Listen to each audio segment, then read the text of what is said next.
हादसे को लेकर जब रिपब्लिक भारत ने रेलवे विभाग के CPRO से बात की तो उन्होंने बताया कि शनिवार रात करीब 8:30 बजे अचानक भारी भीड़ आने से हालात बेकाबू हो गए। कितने बजे की बात है और प्लेटफॉर्म क्या है? मैडम 14 नंबर प्लेटफॉर्म के 14:15 के आसपास की बात है। प्लेटफॉर्म नंबर 14:15 जी। और टाइमिंग? रात लगभग 8 बजे की बात है। अचानक से अनप्रेसिडेंटेड रश आया, अनप्रेसिडेंटेड। जी sir. We can not even imagine. जी ठीक है जी। और ऐसी स्थिति में ट्रेन ऑन डिमांड तुरंत हम लोग चलाते हैं। 4 ट्रेन ऑन डिमांड चला भी दी हम लोगों ने। जी सर। तो उसी दौरान कुछ जो है धक्का मुक्की ऐसा कुछ इस तरह का अनयूजुअल इवेंट हुआ। तो सुना आपने। आइए अब आपको ये भी बताते हैं कि नई दिल्ली रेलवे स्टेशन पर मची इस जानलेवा भगदड़ के पीछे वजह क्या है और कैसे हालात इतने बिगड़ गए कि लोगों को अपनी जान गंवानी पड़ी। दरअसल रात करीब 8:30 बजे प्लेटफॉर्म नंबर 14 पर प्रयागराज एक्सप्रेस खड़ी थी। वीकेंड के चलते हजारों लोग महाकुंभ जा रहे थे। भुवनेश्वर राजधानी और स्वतंत्रता सेनानी एक्सप्रेस देर से चल रही थी। इन दोनों ट्रेनों को प्लेटफॉर्म नंबर 12 और 13 से रवाना होना था। तभी अनाउंसमेंट हुआ कि 12 नंबर की ट्रेन 16 नंबर से जाएगी, जिसके बाद 12 नंबर से लोग 16 नंबर प्लेटफॉर्म की ओर भागे। लेकिन 14 नंबर प्लेटफॉर्म पर भीड़ के चलते भगदड़ मच गई। नई दिल्ली रेलवे स्टेशन पर भगदड़ के बाद जो तस्वीरें सामने आई, उसे देखकर इस बात का बखूबी अंदाजा लगाया जा सकता है कि उस समय मंजर कितना खौफनाक होगा। दरअसल हादसे से पहले नई दिल्ली रेलवे स्टेशन पर हर घंटे 1500 जनरल टिकट बेचे गए, जिसके चलते स्टेशन पर भीड़ बढ़ती गई और सिचुएशन आउट ऑफ कंट्रोल हो गई।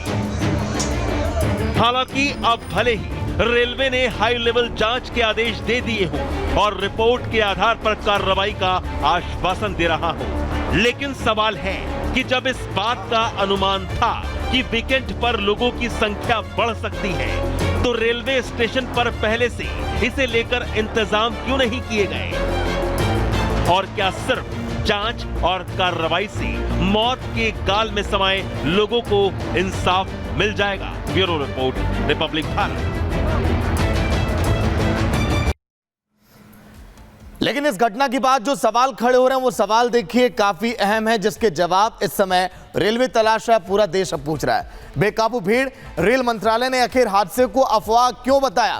पहला सवाल ये, क्योंकि पहले पूरी घटना को अफवाह करार दिया जा रहा था। आखिर रेल मंत्री हादसे पर अभी तक चुप क्यों है? रेल मंत्री का कोई भी बयान अभी तक नई दिल्ली के हादसे को लेकर सामने नहीं आया। भगदड़ के निशान हटाने की जल्दबाजी क्यों की गई? जूते चप्पल क्यों हटाए गए? झाड़ू वहां पर क्यों लगाया गया? सीढ़ियों को क्यों धुला गया? क्या रेलवे प्रशासन हादसे के सबूत मिटाना चाहता था ताकि देश को ना पता चले क्या हुआ है नई दिल्ली में? नई दिल्ली रेलवे स्टेशन पर आखिर भगदड़ का जिम्मेदार कौन है, जिसके लिए टीमों का गठन किया गया, पता लगाया जाएगा। भीड़ को समय पर नियंत्रित आखिर क्यों नहीं किया गया जब वहां पर हजारों की भीड़ वहां पर इकट्ठी हो गई? प्लेटफॉर्म पर क्षमता से ज्यादा यात्री कैसे पहुंच गए? क्योंकि जबरदस्ती वहां पर देखिए टिकटों की बिक्री की गई। क्या रेलवे और पुलिस को भीड़ का अंदाजा नहीं था कि यहां पर ऐसे हालात पैदा हो सकते हैं? स्टेशन पर सारी व्यवस्था आखिर ठप कैसे पड़ गई? नई दिल्ली दुनिया के बेहतरीन रेलवे स्टेशन में से एक। प्रयागराज हादसे से आखिर सबक क्यों नहीं लिया गया? यहां पर क्राउड मैनेजमेंट आखिर बेहतर क्यों नहीं किया गया? ये वो तमाम सवाल जो इस समय पूरा देश ये जानना चाहता है और रिपब्लिक भारत भी इस समय पूछता हुआ दिखाई दे रहा है। अब आपको सुनाते हैं कि आखिर स्टेशन पर मौजूद कूली ने क्या कुछ कहा जब हमारे सहयोगी ने उनसे बातचीत की। सुनिए आप। क्या नाम है आपका? अजीत है, सावर राजस्थान से। अच्छा, आप यहाँ कुली का काम करते हैं? कुली के काम करते हैं। क्या देखा आपने, क्या हुआ था? शाम को 12 नंबर वाली गाड़ी 16 पे बोल दी। पहले ही बहुत भीड़ थी हजारों में। जब उल्टी सुल्टी पब्लिक हुई है तो नीचे दब गए, कई लोग दब गए। उनका आंकड़ा सही अभी मालूम नहीं चला है। कम से कम 40 बंदे तो घायल हैं, 40-50 और 20-25 लोग खत्म हो चुके हैं। तो अनाउंसमेंट जो हुई उसमें क्या बताया गया? अनाउंसमेंट में तो कुछ भी नहीं बताया गया। पहले 12 नंबर की गाड़ी बोला कि 12 पे लगेगी, फिर लगने को आई गाड़ी जब 16 पे बोल दी उल्टी, इसलिए ऊपर नीचे पब्लिक होगी। 16-12 पहले खचाखच भरा हुआ था। कम से कम ज़्यादा नहीं तो 30-40 हज़ार लोग थे और पूरी भीड़ में बच्चे। पुलिस कितनी थी? पुलिस कम थी, प्रशासन थोड़ा कम था। कितनी संख्या हो? मुश्किल से 50 एक बंदे होंगे 50 बंदे और 4000 लोगों को मैनेज कर रहे थे। हाँ जी, तो फिर आप लोग कहाँ थे? आप थी व्यवस्था यहाँ थी, हमने पूरा पुल जाम कर दिया। कुली भाई ने, कोई कुली भाई 1000 थे यहाँ पे। 1000? हाँ, इधर बंद कर दिया पूरा पुल, बाहर की पब्लिक बाहर रखी, उठा के ले गए लाशों के कहीं को। हमें ये बताइए कि आप लोग कहाँ थे? हम यहीं थे 15 नंबर पे। आप लोगों को क्या प्रशासन की तरफ से ये और चीज कहा जा रहा है? भी हमको बोला कि यहाँ पब्लिक को रोको। अच्छा, प्रशासन। हाँ, वहाँ ये बताइए कि ये जो रस्सा बांधा हुआ, ये रस्सा कब बांधा गया? ये रस्सा शाम को ही बांधा गया है। ये तो लेकिन तो कह तो रहे हैं कि रात को 11 बजे बांधा गया। हाँ, तो शाम को ही बांधा गया है। हाँ, मतलब जिस समय घटना घटी उस समय नहीं था ये? उस समय नहीं था, यानी कोई व्यवस्था नहीं? कोई व्यवस्था नहीं थी। 16 नंबर पे रस्सी थी बस एक, और पूरी पटरियों पे पब्लिक खड़ी थी, बैठने कोई व्यवस्था नहीं थी, खड़ी न रहने कोई बिल्कुल कोई व्यवस्था नहीं थी। कुछ अंदाजा है जो बच्चे थे, क्योंकि कहा गया कि जो सीढ़ियों से भीड़ आ रही थी उसके नीचे सब लोग दबते चले गए। दबते चल, बच्चे बहुत दबे, कम से कम 10-15 बच्चे दब गए। हमारी आंखों देखा हुआ हाल है ये तो बिल्कुल।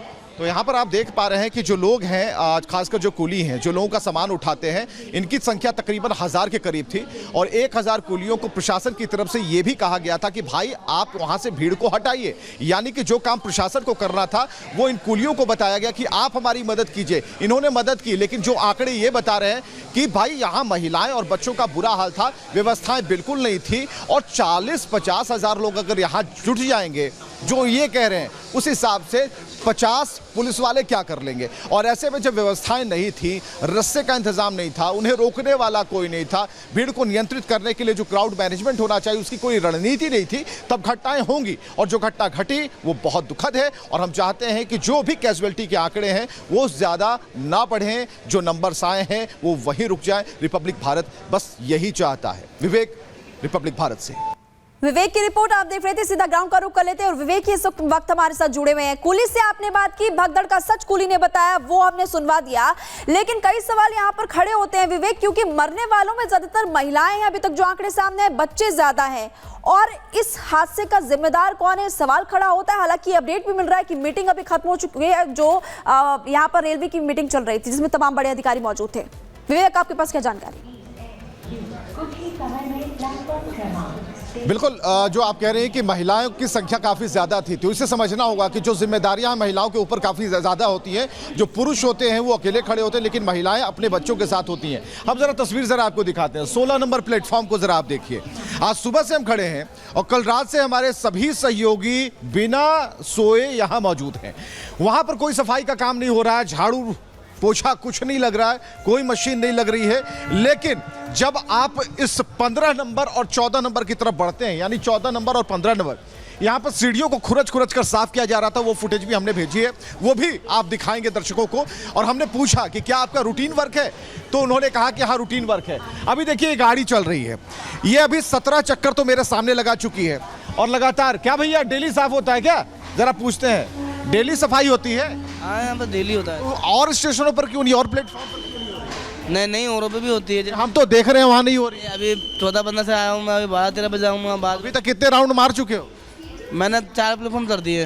8 से 10 बार तो हम नहीं देखे। मैंने यहाँ पे 4-5 कर दिया, 2-3 कर दिया है, 8-9 पे मैंने मार दिया, अभी यहाँ पे आया हूँ।